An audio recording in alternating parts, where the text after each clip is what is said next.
The war had begun in full. The world Harry had known for 6 years at Hogwarts was now behind him. There was no safety, no sanctuary, and no certainty.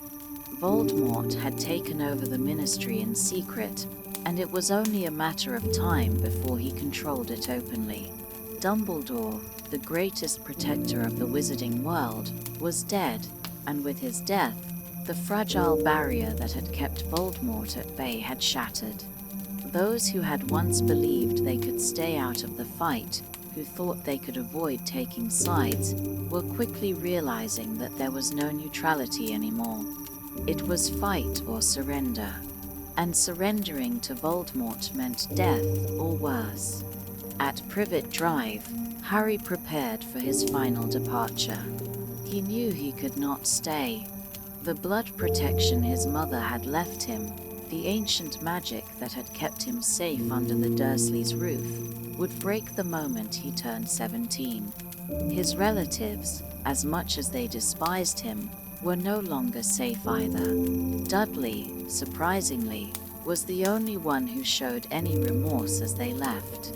He awkwardly thanked Harry, a rare moment of decency in a relationship that had been full of cruelty. Vernon and Petunia, however, departed without looking back. The Order of the Phoenix had devised a dangerous escape plan. Voldemort and his followers knew Harry had to leave soon, so they would be watching every possible route he could take. The solution was to confuse them. 6 decoys, Ron, Hermione, Fred, George, Fleur, and Mundungus Fletcher, would drink Polyjuice Potion and transform into exact copies of Harry.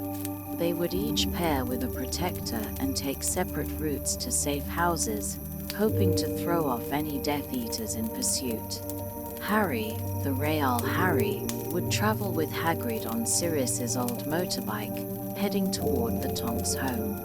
But the moment they took off, everything went wrong. Death Eaters had been waiting. They weren't fooled by the decoys. They knew which one was the real Harry because Harry's wand reacted unexpectedly, something he wouldn't understand until much later. Spells and curses lit up the night sky, and the battle began. It was chaos.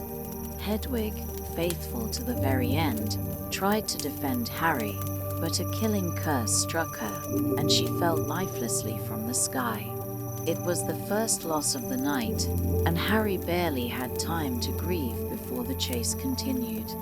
Voldemort himself had joined the fight, soaring through the sky with terrifying speed, his wand raised. He was faster, more powerful, and closing in. Harry fired curses at him, but Voldemort deflected them effortlessly. Then, at the last moment, something extraordinary happened. Harry's wand, on its own, sent a burst of golden light that shattered Voldemort's attack and destroyed the wand of the Death Eater beside him. Harry had no idea how it happened. Neither did Voldemort. But it saved Harry's life. By the time they reached the burrow, the toll of the night was clear. The Order members returned one by one, some with injuries, others barely making it. George had been badly wounded, his ear blasted off by Snape's curse. The most devastating news came soon after. Mad-Eye Moody was dead, killed by Voldemort himself. His body was gone, lost in the night. The Order had fought bravely, but they had lost one of their greatest warriors. Despite the exhaustion and grief, Harry knew he couldn't stay at the burrow for long. He was Voldemort's #1 target, and everyone around him was at risk. But before he could leave, there was one last moment of normalcy: Bill and Fleur's wedding. It was meant to be a rare moment of peace, a chance to celebrate something good before the war consumed them all. The burrow was transformed, decorated beautifully for the occasion, and for a few short hours there was laughter, music, and the warmth of family and friends. But even amidst the celebration, the weight of what was happening outside their small sanctuary loomed. The Weasleys were targeted. They knew it was only a matter of time before the Ministry was taken over and Voldemort's forces would come knocking. During the wedding, Harry learned unsettling news about Dumbledore's past. Elphia's Doge, a longtime friend of Dumbledore, spoke about his brilliance, his accomplishments, his kindness. But Auntie Muriel, an elderly and notoriously sharp-tongued witch, claimed there were secrets about Dumbledore's life that no one spoke of. She revealed that Dumbledore had lived in Godric's Hollow, the same place where Harry's parents had been killed. More shockingly, Dumbledore had a sister, Ariana, who had been hidden away for most of her life. There were rumors that she had been unstable, dangerous, or possibly even a squib. Muriel whispered that Dumbledore's younger brother, Aberforth, had resented him, and there had been a terrible falling out in the family. And then, Ariana had died. For the first time, Harry felt the cracks in his faith in Dumbledore. He had trusted him without question, but Dumbledore had never spoken of a family, never mentioned a sister, never told him that they had once lived in the same village. Why had he hidden so much? Before Harry could process what he had learned, disaster struck. A silver lynx burst into the wedding, the voice of Kingsley Shacklebolt carrying a chilling message. The Ministry has fallen. Scrimgeour is dead. They are coming. Everything erupted into chaos. The protective spells shattered. The Death Eaters arrived. The guests barely had time to react before spells were flying, curses ricocheting across the burrow. Hermione, acting on pure instinct, grabbed Harry and Ron, and with one sharp word, they disapparated. They landed in the middle of Tottenham Court Road, surrounded by confused muggles. The world around them spun, their hearts still hammering from the escape. But there was no time to rest. The Death Eaters were already hunting them. The war had begun, and they were on their own now. Harry, Ron, and Hermione landed in Tottenham Court Road, disoriented but alive.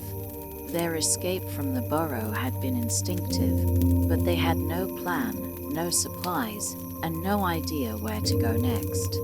Around them, muggles walked by, oblivious to the war raging in the wizarding world.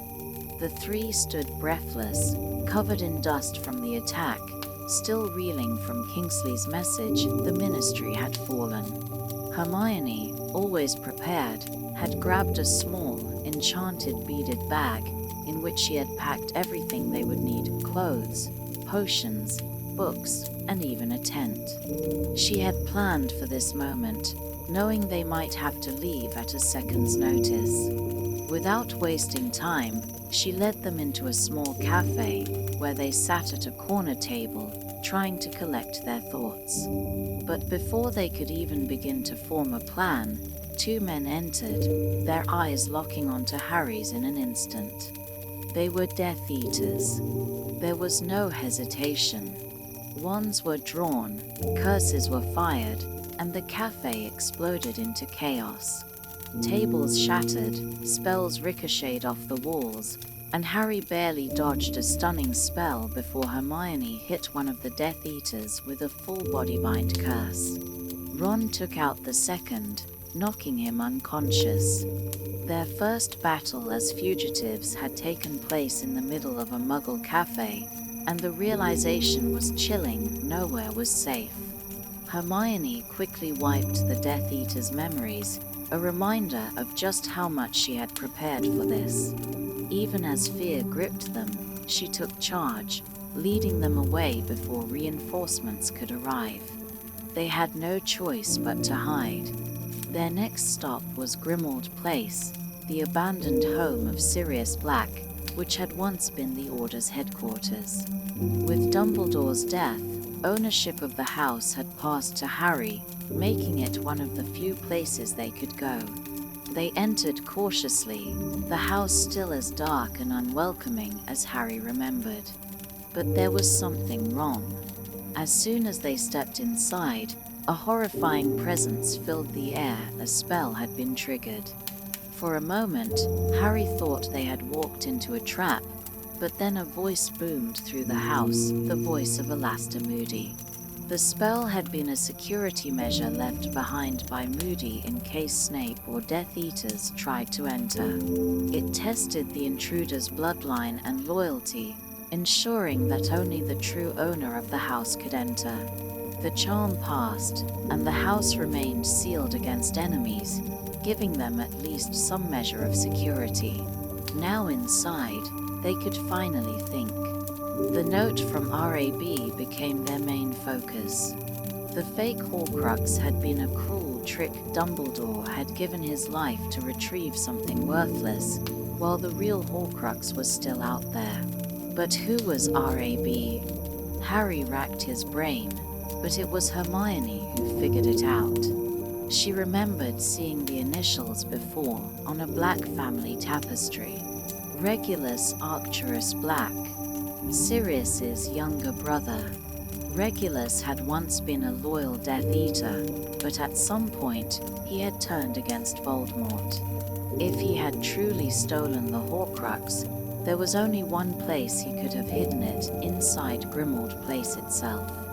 They searched the house, turning over furniture, pulling open drawers, ripping apart old cabinets. And then, in the dusty, long-abandoned room of Regulus Black, they found it, a note. The note confirmed their theory. Regulus had discovered what Voldemort had done. He had learned about Horcruxes, and, unlike the other Death Eaters, he had not worshipped Voldemort blindly. He had turned against him, using Kreacher, the Black family house elf, to help him retrieve the locket. But the locket was gone. Someone had already taken it. It was Mundungus Fletcher, a petty thief and Order member who had looted Grimmauld Place after Sirius's death. They were furious, but they had a lead. Before they could act, Kreacher reappeared, angrier than Harry had ever seen him. But this time, Harry spoke to him differently. He didn't command him, didn't insult him. He spoke with kindness, something Kreacher had never been shown before. And for the first time, Kreacher changed. He told them everything. About how Regulus had ordered him to take the Horcrux from the cave, how he had watched his master die, and how he had failed to destroy the locket. For the first time in his life, Kreacher felt heard. Harry's kindness changed something in him, and in return, Kreacher swore his loyalty. He would find Mundungus Fletcher and bring the locket back. A few days later, Kreacher returned victorious, but with bad news. Mundungus had indeed stolen the locket, but he no longer had it. He had given it to Dolores Umbridge. It was in the Ministry of Magic. The idea of breaking into the Ministry was suicidal, but they had no choice. The Horcrux was right there, in Voldemort's grasp, being worn like a trophy by one of his most twisted followers. They couldn't wait. They needed a plan. So they began watching the Ministry from the shadows, observing the entrances, the routines, the security. The Ministry was fully under Voldemort's control now. A new regime had taken over, enforcing anti-Muggleborn laws. Hermione, being Muggleborn, was in greater danger than ever. The government was now openly rounding up Muggleborns, interrogating them, accusing them of stealing magic. The Ministry had become a machine of fear and oppression, and in the middle of it all, Umbridge walked through the halls, wearing the stolen Horcrux around her neck. They had no choice. They had to break into the most dangerous place in Britain, and they had to do it now.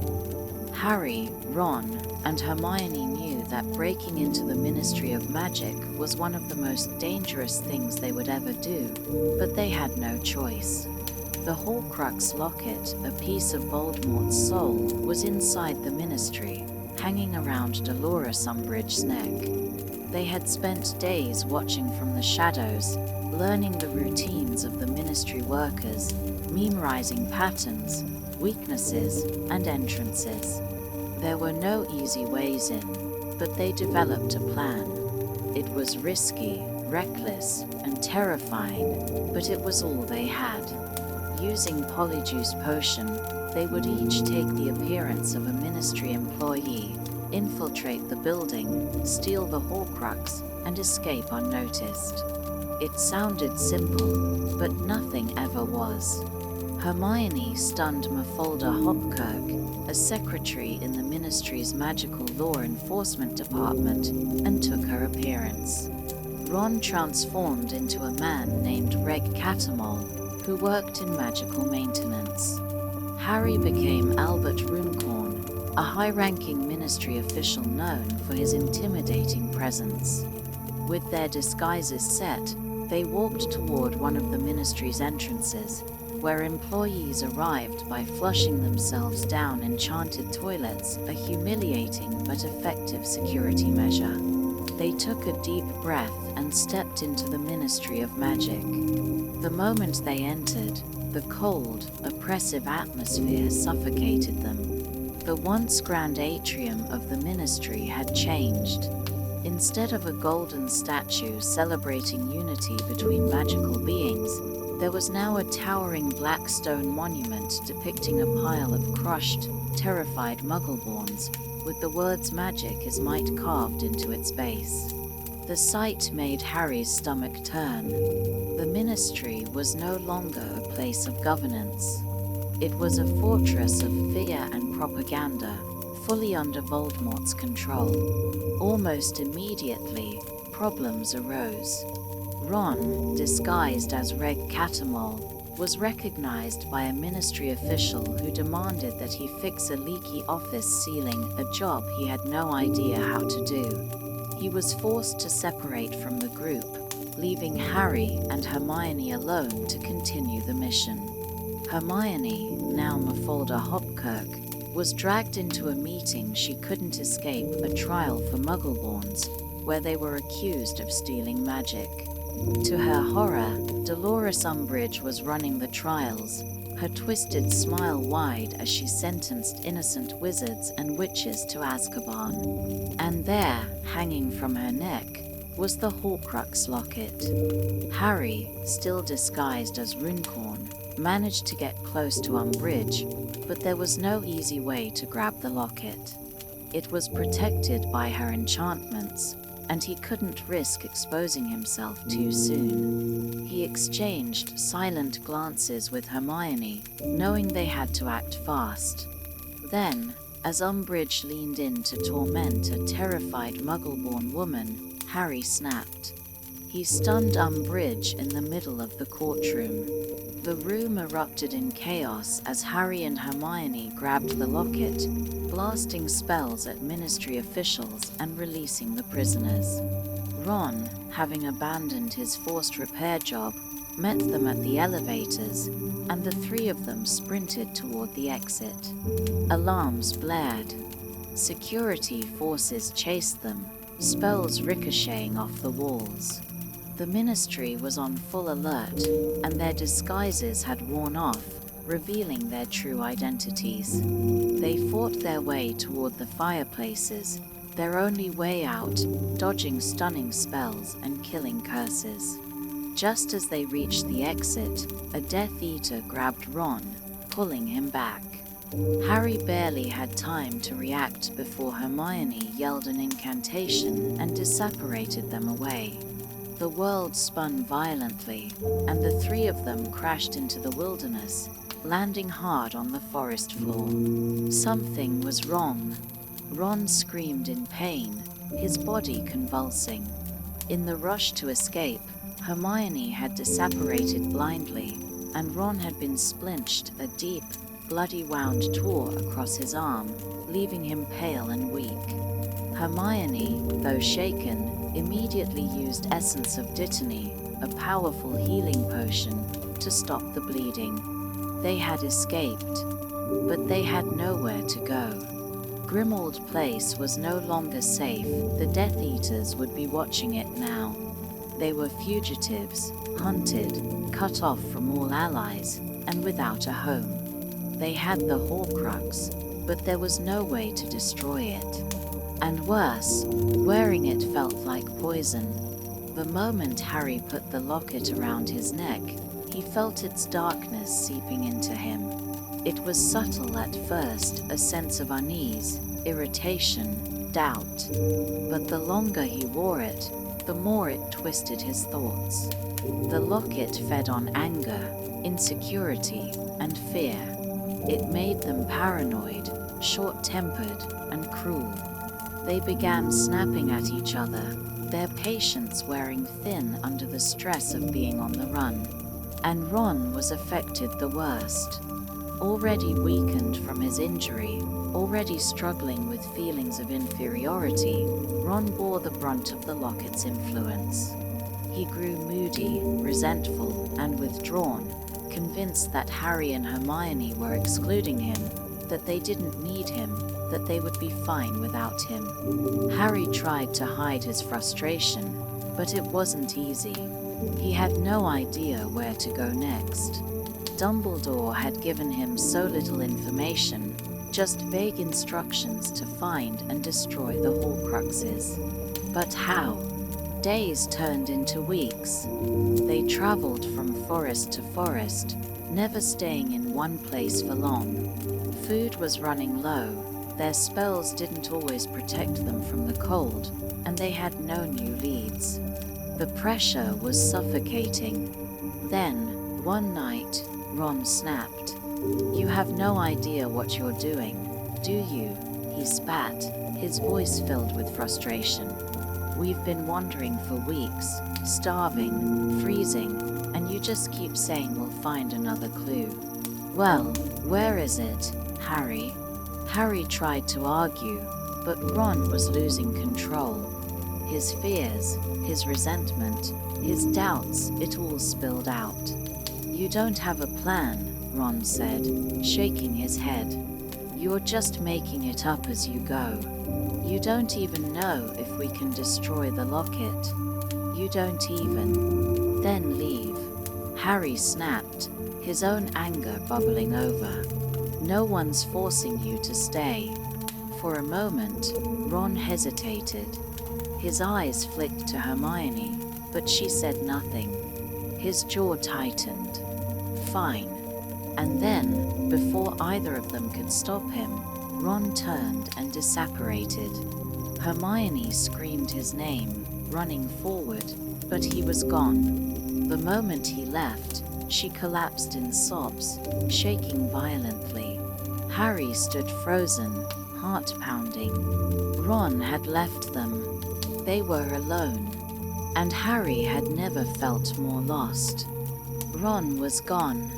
His absence was like a physical wound, a missing piece that neither Harry nor Hermione could fill. The campsite felt emptier, colder, and quieter without him. Hermione barely spoke for the first few days, her face constantly streaked with silent tears. Harry felt the loss too, though he tried to bury it. The fight had been heated, but the truth was that Ron had been right. They had no plan. They had no idea where the next Horcrux was, let alone how to destroy it. They were lost, wandering aimlessly through forests, apparating from place to place, always on the move but never getting anywhere. The locket remained their only real problem, and it grew heavier with each passing day.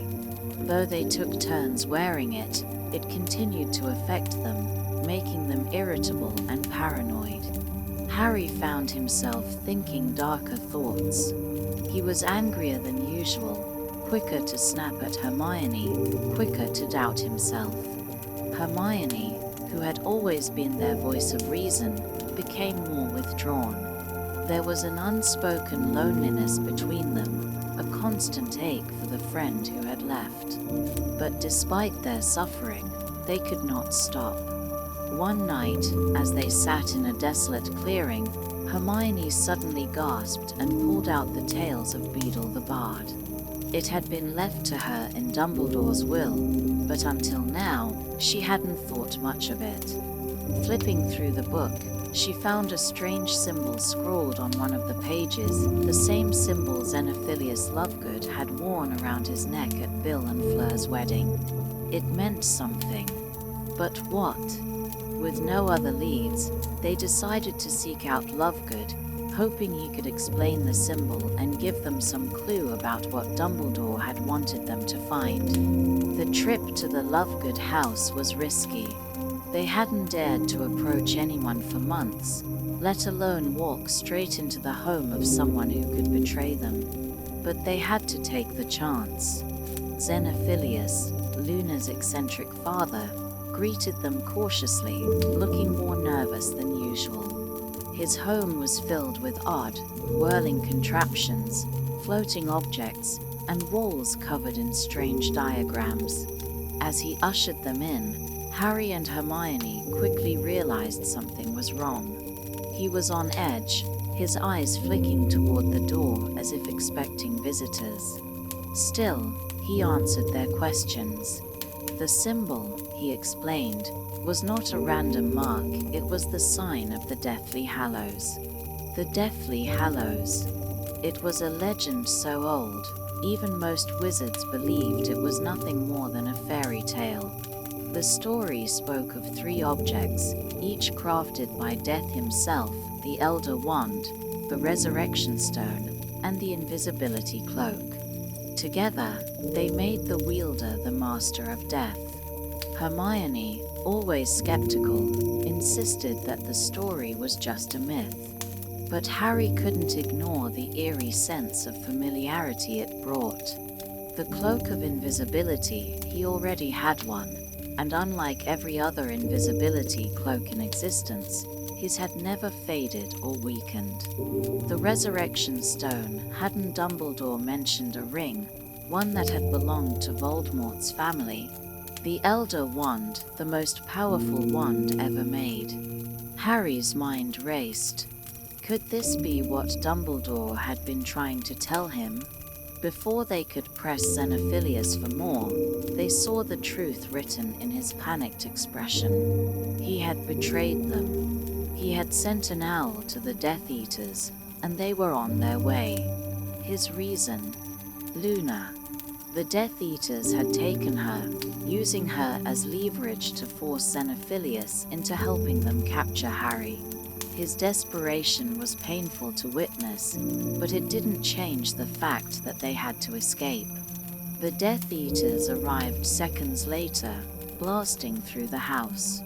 Harry, Hermione, and Ron were forced to fight their way out, dodging spells and curses. At the last second, Hermione grabbed Harry and disapparated, sending them spinning into the unknown.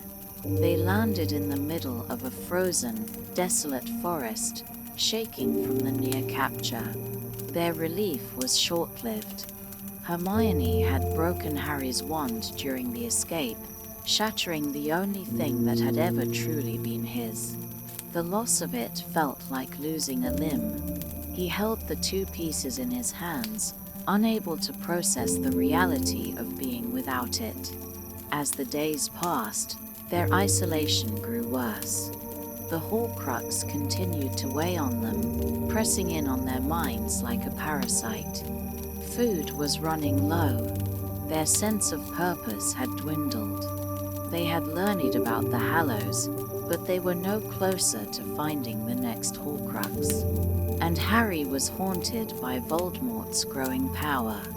His scar burned more frequently, and the visions that came with it were becoming clearer, more detailed. Through Voldemort's eyes, he saw the Dark Lord hunting, searching. seeking something desperately. The vision took him to a dark room where an old wand maker cowered before Voldemort's wrath. It was Gregorovitch, a famous wand maker. Voldemort was demanding something from him, something Gregorovitch had lost. Then, a flash of memory, Gregorovitch had once owned a powerful wand, but it had been stolen from him by a young wizard with golden hair and a mocking smile. The memory ended with Voldemort killing Gregorovitch in frustration. Harry woke with a jolt, gasping for air. He knew what Voldemort was after. He wasn't looking for Horcruxes anymore. He was looking for the Elder Wand. And he was getting closer. Harry had spent months searching for something that could destroy Horcruxes, but Voldemort was searching for something that could make him invincible. If he found the Elder Wand, nothing, not even the destruction of the Horcruxes, would matter. He would be unstoppable. But Harry didn't know where the wand was. He didn't even know if it was real. His frustration grew. He was no closer to finding a weapon, no closer to stopping Voldemort. And then, one night, as he kept watch by the fire, he saw something moving in the woods. A silver light, flickering between the trees. His breath caught. It was a patronus, a doe. It was unlike anything he had ever seen. The doe stood still, watching him, then turned and began moving deeper into the forest. Harry, heart pounding, followed it. It led him to a frozen pool where something glittered beneath the surface. A sword. The sword of Gryffindor. It had appeared as if summoned. The sword, one of the only known weapons that could destroy Horcruxes, lay beneath the ice, waiting for him. Without thinking, Harry stripped off his cloak and dove in. The moment he touched the water, the Horcrux around his neck tightened. It sensed danger. It tried to kill him. The locket pulled tight, choking him, dragging him under.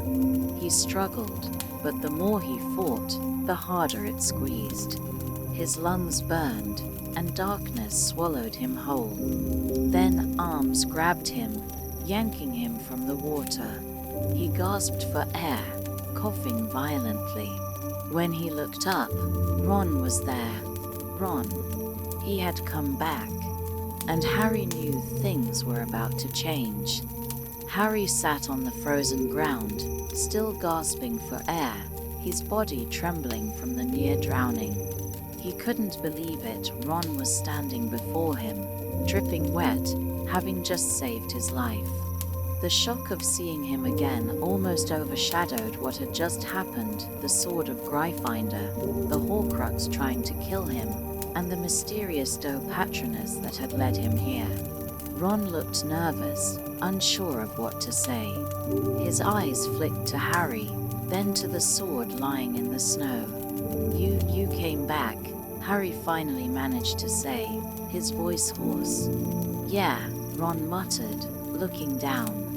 "Bit later than I'd have liked." For a moment, neither of them spoke. Then, Harry's anger bubbled to the surface. "Where the hell have you been?"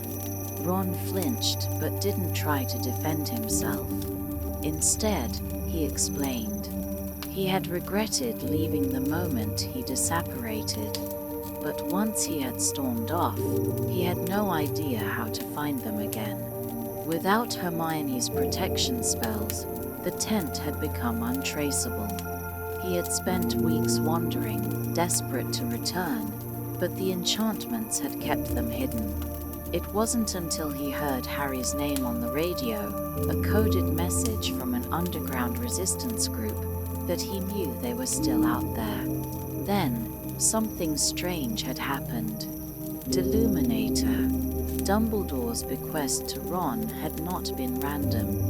One night, after hearing Hermione's voice on the radio, the Deluminator had reacted. It had guided him, leading him directly to where Harry and Hermione had set up camp. Harry was stunned. It was as if Dumbledore had planned this all along. But there was no time to process it now. They had more important things to do. Ron stared at the locket, still lying in the snow, its tiny chain coiled like a serpent. That thing he swallowed. It was choking you, Harry. It knew I was going to destroy it, Harry muttered. Ron bent down, his hand hovering over the sword of Gryffindor, hesitant. It has to be me, doesn't it? Harry nodded. You got the sword out of the lake. That means it came to you. Ron swallowed hard. He had wanted to prove himself, wanted to fix things, but now, standing before the Horcrux, he felt a sickening fear twist in his stomach. Harry pulled the locket from the snow and placed it on a rock. You need to open it, Harry said. Ron's grip tightened around the hilt of the sword. How? Parseltongue, Harry answered. Ron hesitated. But I don't. Harry took a deep breath and leaned down, whispering open. The locket quivered, then split open, revealing a swirling, dark void inside. Then it spoke. Ron stumbled back, his eyes wide. A dark mist coiled from the locket's open mouth, whispering in a voice that was his own and not his own. I have seen your heart, it hissed, and it is mine. Ron shook his head, gripping the sword tighter. Shut up. The mist shifted, and suddenly Harry and Hermione emerged, but not as they were. They were twisted, cruel versions of themselves, with cold, mocking eyes and sneering lips. Ron's worst fears, given voice. We don't need you, Hermione's voice whispered. We never did. You're nothing but a burden, Harry's voice added, eyes gleaming like a snake's. You walked away, Ron. You left us. What makes you think we'd ever take you back? The figures wrapped around each other, their faces growing closer. You thought she'd choose you, the fake Harry taunted. That Hermione would ever love someone like you. Ron roared in fury. He raised the sword and swung it down with all his strength. The blade struck the locket, and with an ear-splitting scream, the Horcrux shattered, its dark essence dissolving into nothing. The voices fell silent. The figures disappeared. The locket was dead. Ron was shaking, his chest heaving. For a long moment, neither of them spoke. Then, finally, Harry clapped a hand on Ron's shoulder. It lied, he said quietly. You know that, right? Ron didn't answer, but the look in his eyes said everything. They returned to the tent, where Hermione had just woken up.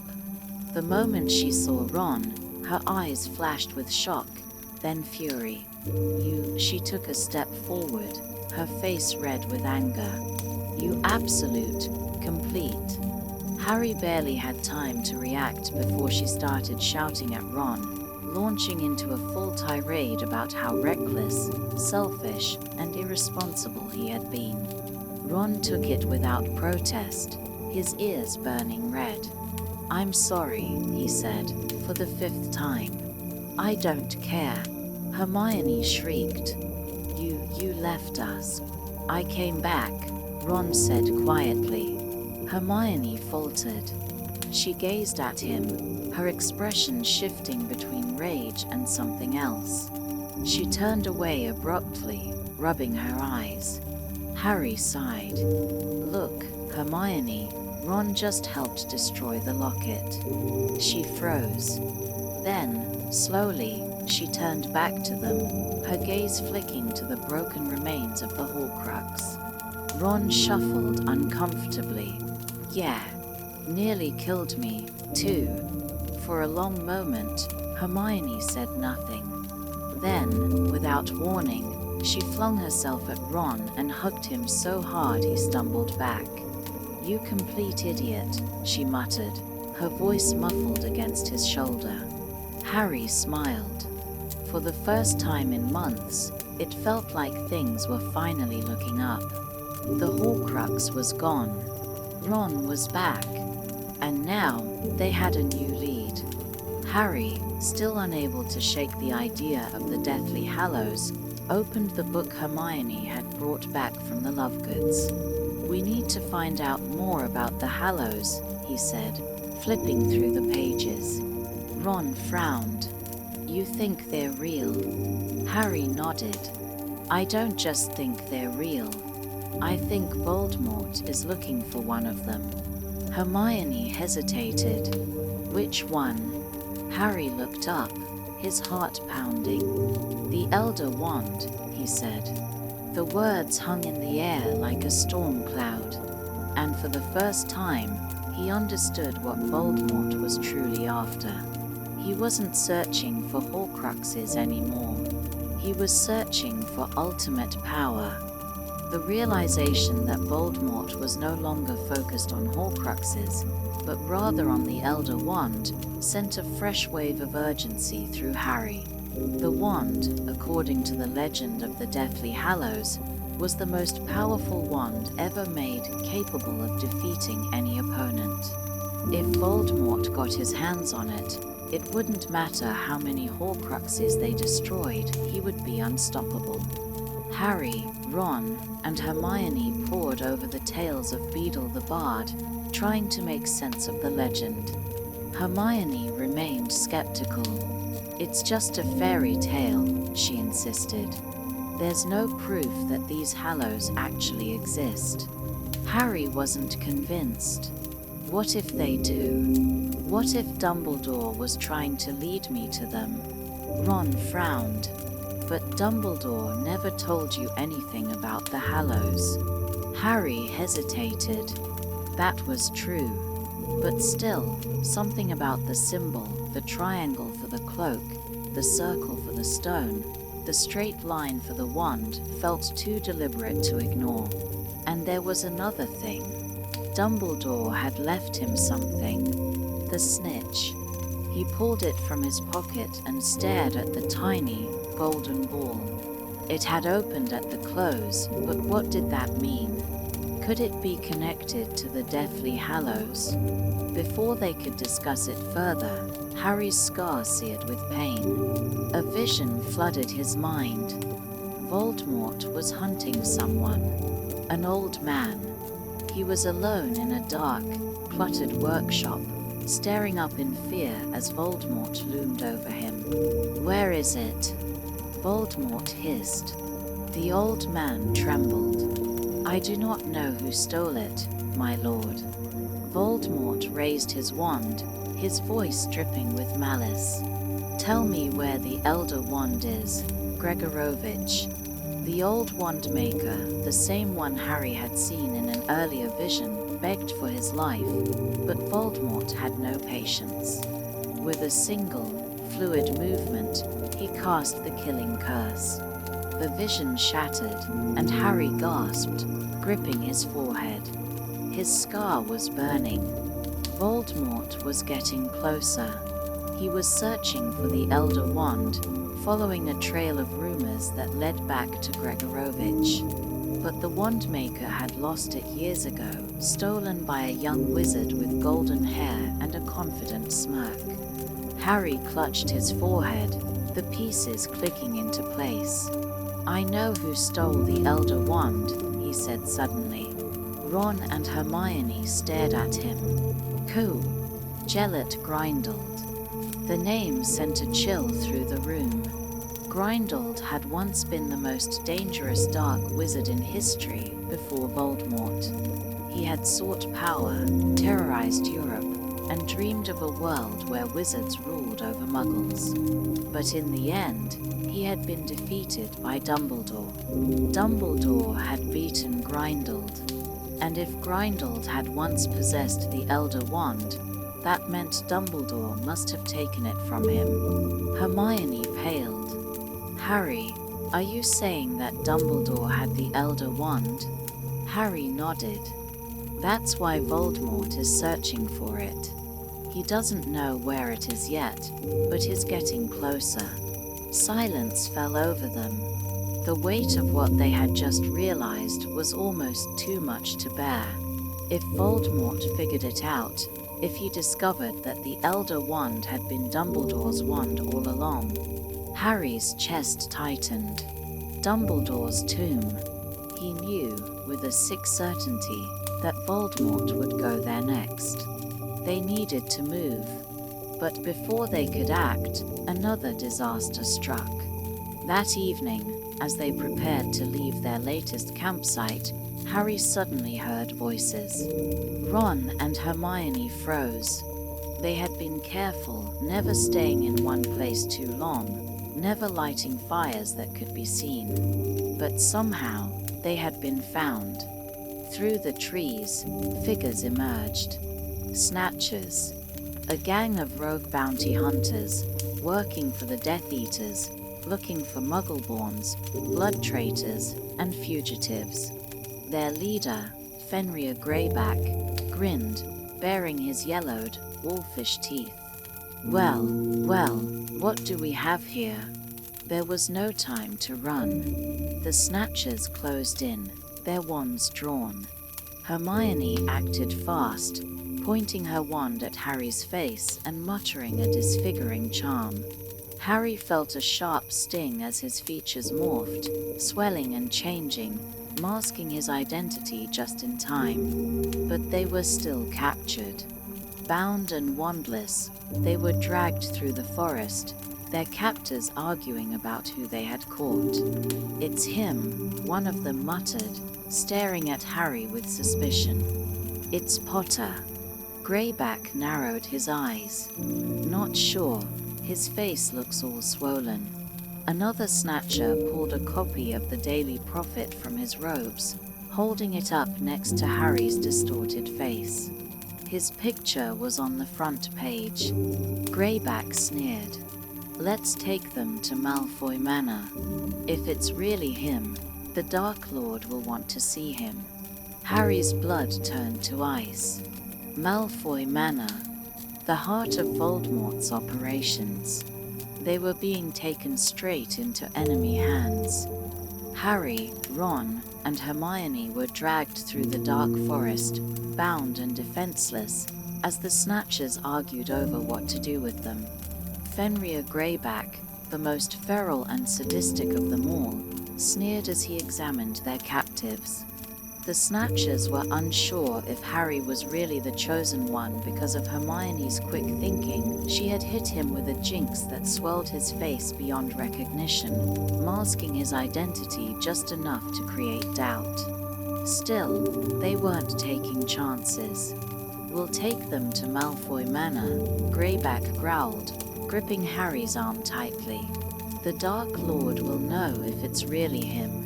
Harry's heart pounded in terror. He knew what it meant. Malfoy Manor was Voldemort's headquarters. If he and his friends were taken there, they would not leave alive. The Snatchers disapparated, yanking Harry, Ron, and Hermione with them. They landed inside Malfoy Manor, the cold stone floors sending a chill up Harry's spine. The grand, gloomy hallways were filled with the same dark magic that Harry had sensed in Voldemort's presence. The moment they arrived, Narcissa Malfoy appeared, her gaze sharp and unreadable. Behind her stood Draco, looking paler than ever, his face filled with uncertainty. Greyback stepped forward, shoving Harry roughly. "We think it's him," he said gruffly.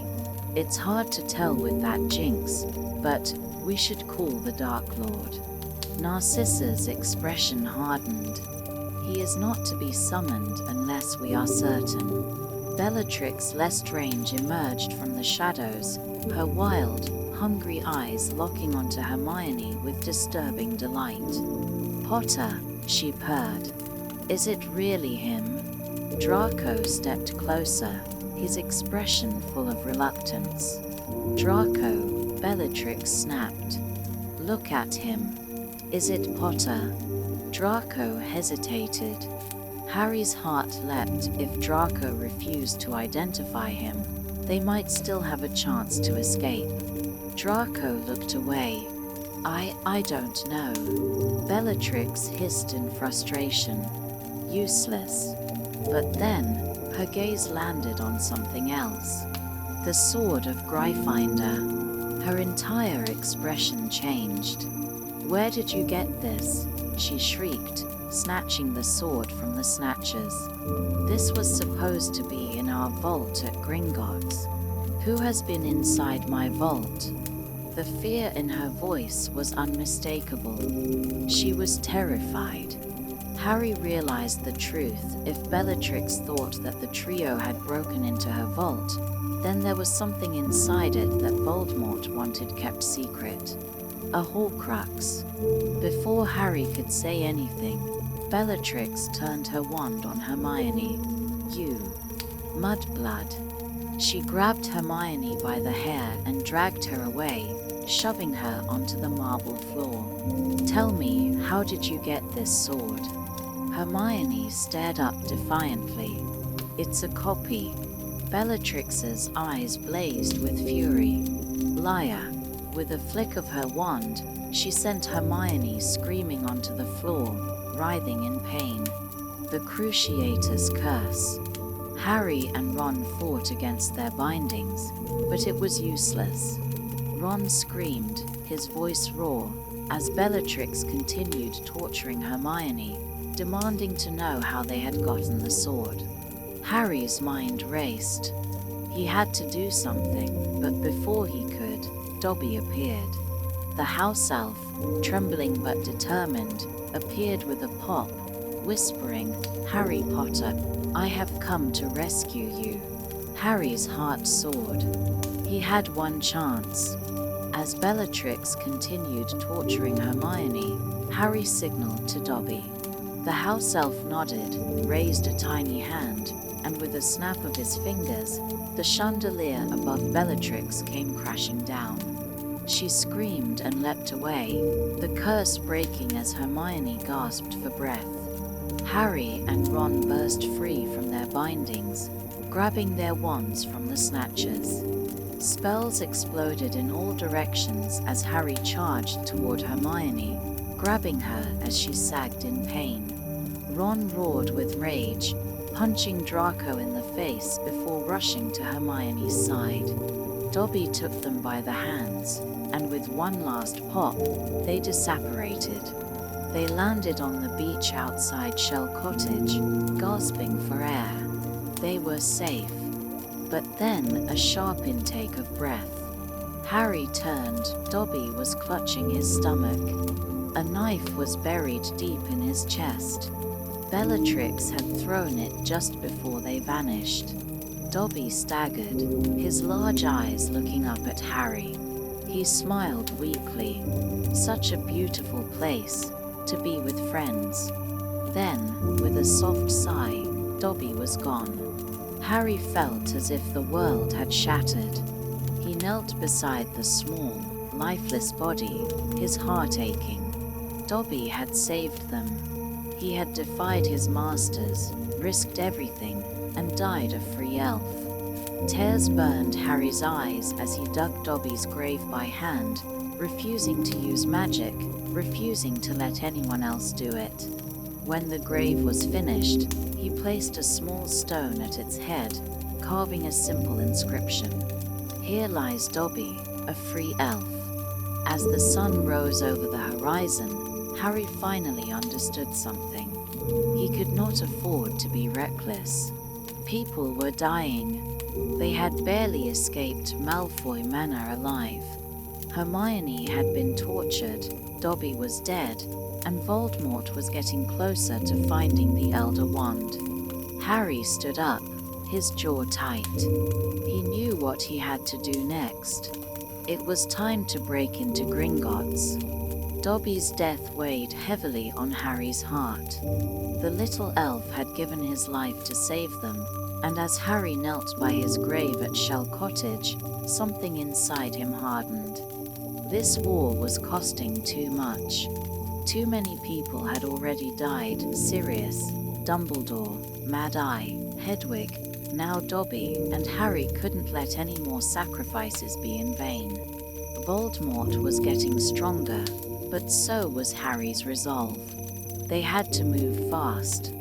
The moment Harry, Ron, and Hermione stepped inside Shell Cottage, they were greeted by Bill and Fleur, who had offered them safety after their escape. Luna, Dean Thomas, and Ollivander the Wandmaker were also there, all recovering from their own time as prisoners at Malfoy Manor. But Harry wasn't thinking about resting. He was thinking about Gringotts. Bellatrix's terror when she saw the sword of Gryffindor had been real. She had believed they had broken into her vault at Gringotts, the goblin-run bank that was considered the most secure place in the wizarding world. That meant one thing: there was a Horcrux inside. If they wanted to destroy Voldemort, they had to break into Gringotts. But robbing Gringotts was insane. No one had ever successfully stolen from the goblins. Their security was legendary. There were spells, enchantments, dragons guarding the deepest vaults. If they were caught, they wouldn't just be captured, they would be killed. And there was one more problem: they didn't have wands. Harry had lost his during their escape, and Hermione's wand had barely survived. Ron's wand was the only one still intact, but they needed more firepower. Ollivander, weak but still knowledgeable, confirmed what Harry already suspected: wands have loyalty. They don't always work well when taken from another wizard. Which meant Draco Malfoy's wand, the one Harry had stolen during their fight, was now truly his. Harry tested it, feeling the wand's familiar pull of magic. Ollivander confirmed it. The wand had changed allegiance. Something clicked in Harry's mind. Wand allegiance. If wands could switch loyalty, then what did that mean for the Elder Wand, the wand Voldemort was hunting? Could Voldemort even use it properly if he wasn't the wand's true master? There were too many questions and not enough time. First, they needed a way into Gringotts. That's when Griphook entered the conversation. The goblin, who had also been imprisoned at Malfoy Manor, had a deep knowledge of Gringotts security. And, more importantly, he hated wizards. He agreed to help them break into Gringotts, but at a price. He didn't care about Voldemort, Horcruxes, or the war. He only cared about goblins reclaiming what was rightfully theirs. His price: the sword of Gryffindor. Harry was stunned. They needed the sword to destroy Horcruxes. It was the only known weapon powerful enough to do so. But Griphook was firm. Without him, they had no way into Gringotts. No way to retrieve the Horcrux. Harry made a decision. He lied. He told Griphook that he would give him the sword, but he didn't specify when. He had no intention of handing it over until they had completed their mission. Griphook agreed. The plan was set. They would use Polyjuice Potion to disguise Hermione as Bellatrix, allowing them to enter the bank without suspicion. Ron would be disguised, while Harry and Griphook would sneak in under the invisibility cloak. They had one shot. The morning of the heist, Hermione transformed into Bellatrix, her features shifting, her voice altered. She was horrified at how it felt to be inside the skin of someone so evil. Harry, under the cloak, whispered instructions as they approached Gringotts. Everything was going smoothly until it wasn't. A goblin asked for Bellatrix's wand. Hermione hesitated. The real Bellatrix no longer had her wand. Harry had taken it. The goblins immediately became suspicious. They had no choice. They fought their way in. Spells exploded in the air. Griphook led them through the tunnels, past traps and security spells, down into the deepest vaults of Gringotts. Then they saw it, the Lestrange Vault. Inside, gold glittered in endless piles, but none of it mattered. They were searching for one thing, the Horcrux, and then they found it. A small, jeweled cup. Helga Hufflepuff's cup. Harry's scar burned. He could feel Voldemort's soul inside it. Another Horcrux. Another piece of him. But before they could grab it, a trap was triggered. Everything multiplied. The treasure inside the vault began to expand, burning hot, filling the space rapidly. If they weren't careful, they would be buried alive. Griphook betrayed them. He grabbed the sword and ran, vanishing into the shadows, leaving them to die. There was only one way out. The dragon. Gringotts' deepest vaults were guarded by a massive, scarred dragon, chained for decades, its eyes blinded by its captors. It was desperate for freedom. Harry, acting on instinct, broke its chains. The dragon reared back, unleashed a deafening roar, and charged toward the exit. They jumped onto its back. The beast launched into the air, breaking through the roof of Gringotts, sending debris raining down as it tore through London's skyline. They had done it. They had stolen a Horcrux from Gringotts. They were alive. But Harry wasn't celebrating. As they soared on the dragon's back, his scar seared again. A vision ripped through his mind. Voldemort standing in a blood-soaked room, bodies around him, his red eyes burning with rage. They know, Voldemort hissed. He was furious. Harry saw why. Voldemort had just discovered the truth. Horcruxes were being destroyed.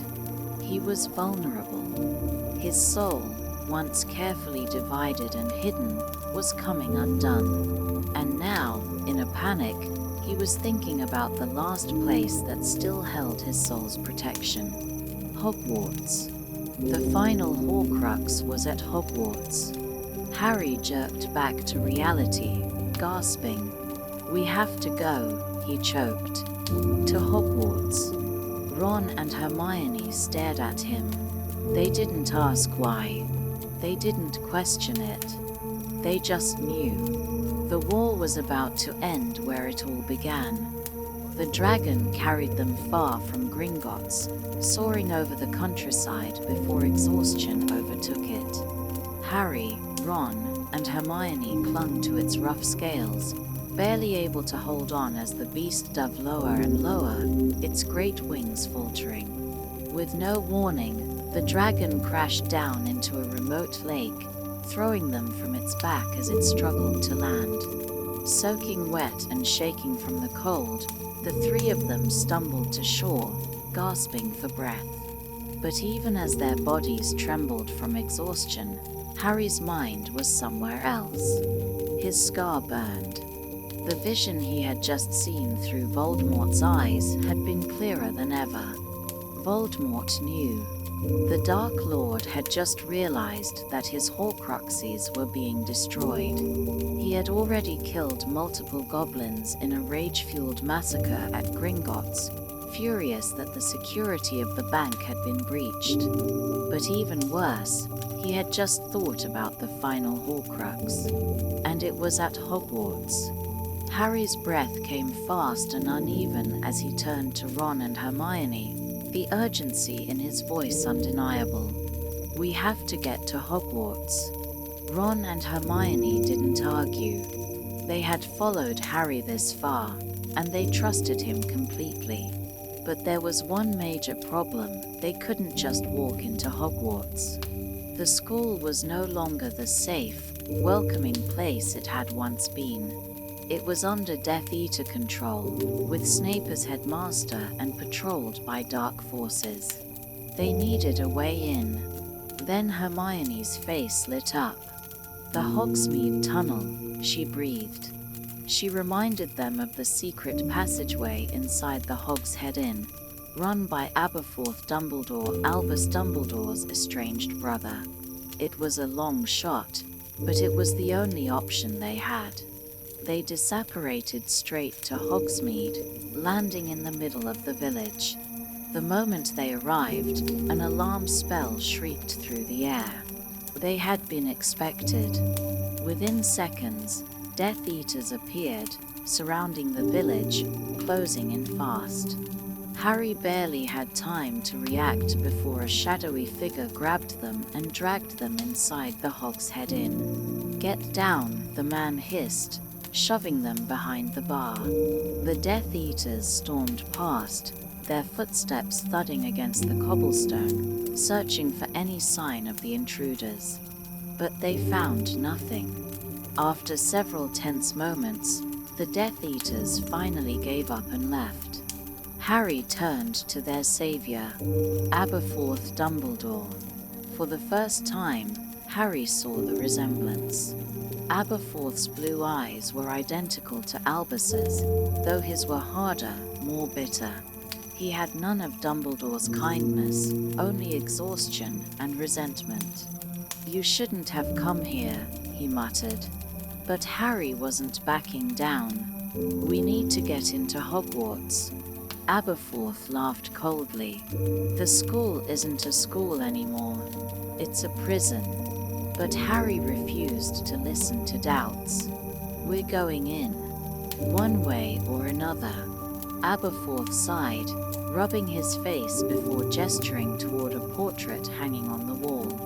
It was a painting of a young girl with long hair and sad eyes. "Ariana Dumbledore." Aberforth sighed heavily. "She can take you inside." Before Harry could ask how, the portrait swung open, revealing a hidden tunnel leading deep into the school. And standing in the tunnel, waiting for them, was Neville Longbottom. Neville grinned despite the bruises on his face. "Took you long enough," he said. They had made it to Hogwarts. The tunnel led to the Room of Requirement, which had become a sanctuary for students who were resisting Snape's rule. The moment Harry, Ron, and Hermione stepped inside, cheers erupted. They were greeted like heroes.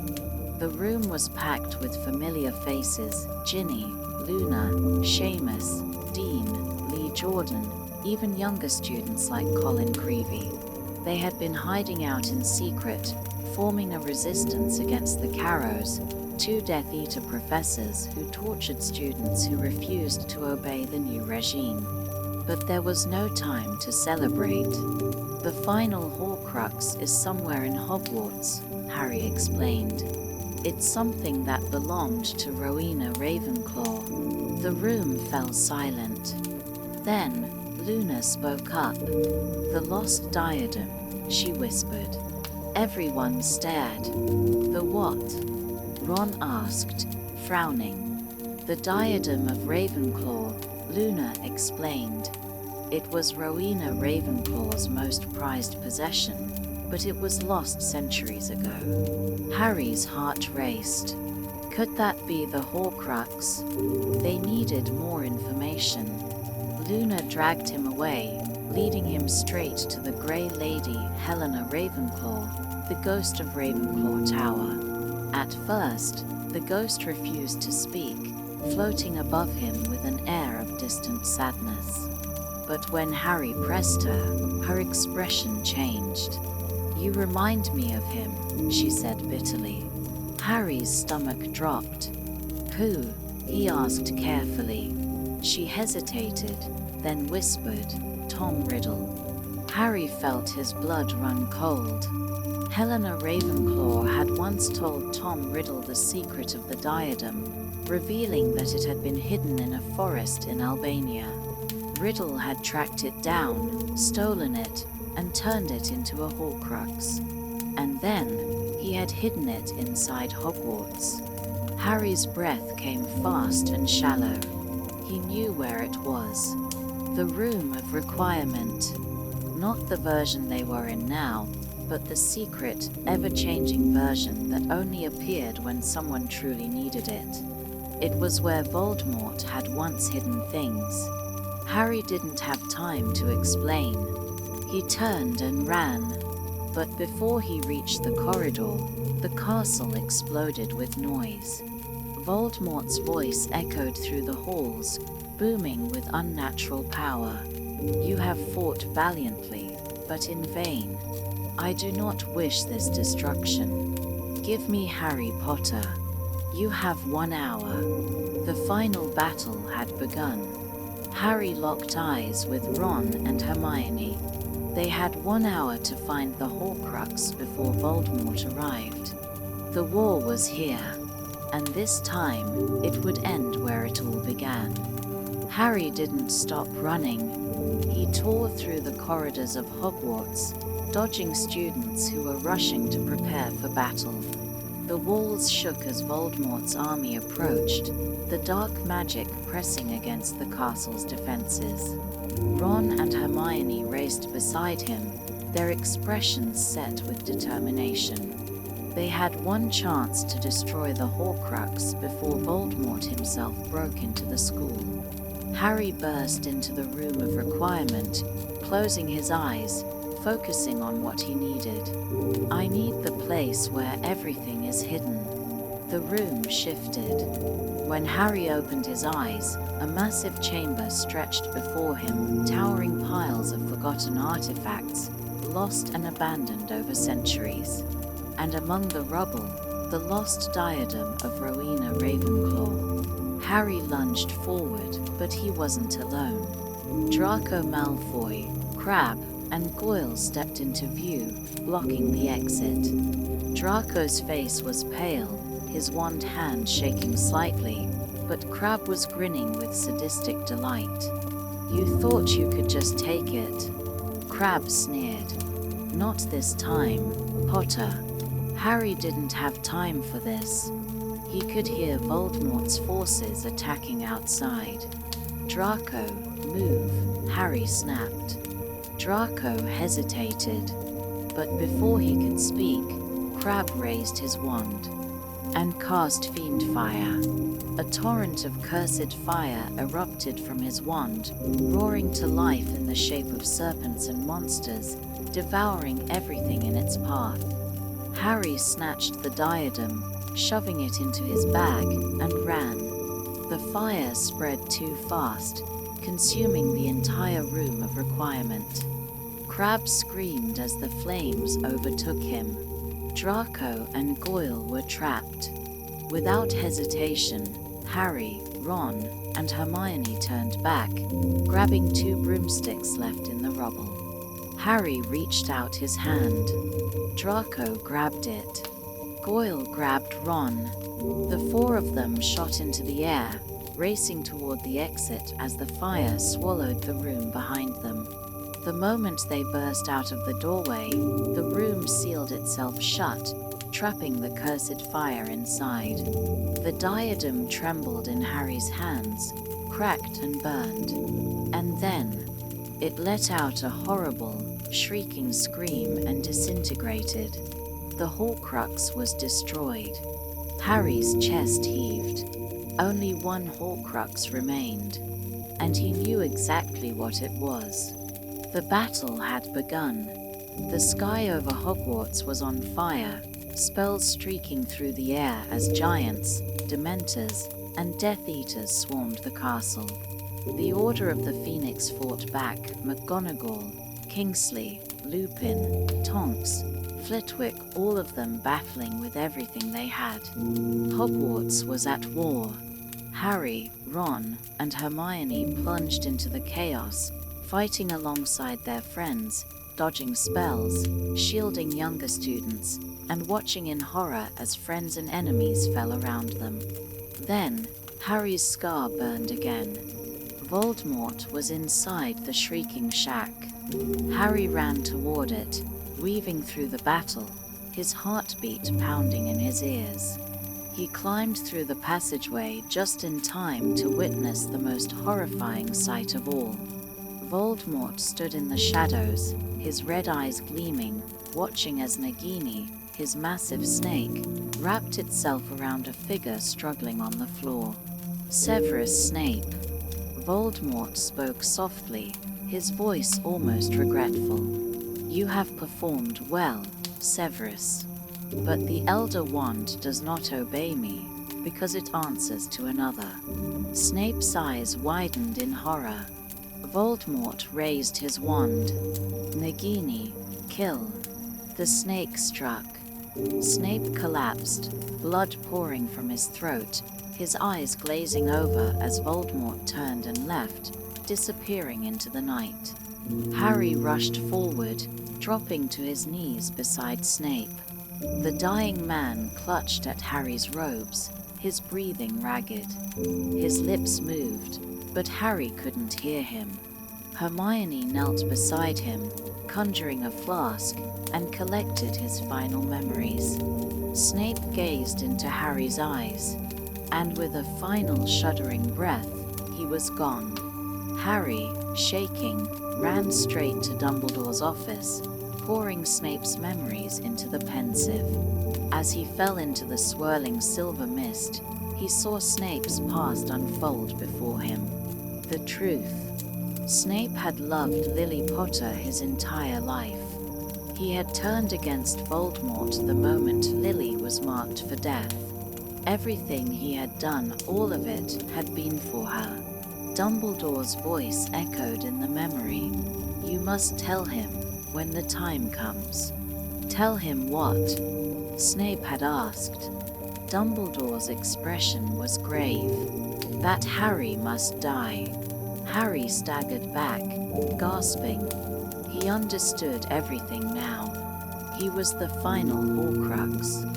Voldemort had accidentally left a piece of his soul inside Harry the night he tried to kill him as a baby. Harry had to die because as long as he lived, Voldemort would never be mortal. His entire world crumbled. But there was no time to grieve. He walked out of the castle, through the battlefield, past the fallen, past his friends, past everything that had ever mattered. He stepped into the forbidden forest, and there, standing in a circle of Death Eaters, was Voldemort. Harry did not raise his wand. He stood calmly, accepting his fate. Voldemort smiled coldly. The boy who lived, come to die. Then, a flash of green, and everything went black. But Harry did not die. Instead, he awoke in a strange, glowing world, a place between life and death. Dumbledore was waiting for him. Harry stared at him, confused, hurt, angry. "I was supposed to die." Dumbledore smiled sadly. "You did, but only the part of you that was Voldemort's." Harry was free. Voldemort's soul inside him was gone. He had a choice: to stay in this place, where he could rest, or to return. Harry chose to fight. He opened his eyes on the battlefield. Voldemort stood over him, laughing, assuming he had won. But he was wrong. Harry stood, raised his wand, and challenged Voldemort one final time. They dueled in the Great Hall, surrounded by survivors, Death Eaters falling, Hogwarts crumbling around them. Then, Harry spoke the final truth. "The Elder Wand is mine." Voldemort hesitated. Harry raised his own wand, and with one last spell, Expelliarmus, the Elder Wand tore from Voldemort's grasp. It flew through the air, and landed in Harry's hand. Voldemort's red eyes widened in horror. Then, he crumbled to dust. The war was over. The Dark Lord was dead. Hogwarts stood victorious, and the world was free.